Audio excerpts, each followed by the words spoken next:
പക്ഷെ കടകംപള്ളി സുരേന്ദ്രനെ ചോദ്യം ചെയ്യുമോ, മൊഴിയെടുക്കുമോ, അറസ്റ്റ് ചെയ്യുമോ എന്നുള്ളതിന്റെ വിശദാംശങ്ങൾ സാങ്കേതികമായി പരിശോധിക്കുക എന്നുള്ളതാണ് ഈ വീഡിയോയുടെ ലക്ഷ്യം.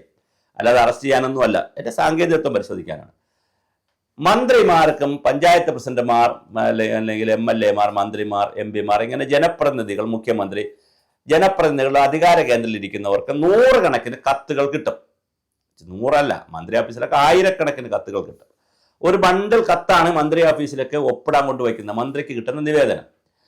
ഈ നിവേദനങ്ങൾ കിട്ടിയാൽ ഈ നിവേദനങ്ങളൊക്കെ മന്ത്രി ഓഫീസിൽ മന്ത്രിയുടെ PS മാർ അല്ലെങ്കിൽ മന്ത്രിയുടെ APSമാർ പലതും വായിച്ചിട്ടായിരിക്കും അകത്ത് വയ്ക്കുന്നത്. സീരിയസ് ആയിട്ടുള്ളതിന് നോട്ട് എഴുതി വയ്ക്കും. പാർട്ടിക്കാർ കൊടുത്തിട്ടുള്ള, അത് ഭരിക്കുന്ന പാർട്ടിയുടെ ആളുകൾ കൊടുക്കുന്ന കത്തിന് അത് നോട്ട് ചെയ്ത് വയ്ക്കും. അതിലെഴുതത്തില്ല, കത്തിലൊന്നും എഴുതത്തില്ല, വേറെ സ്ലിപ്പ് വയ്ക്കും.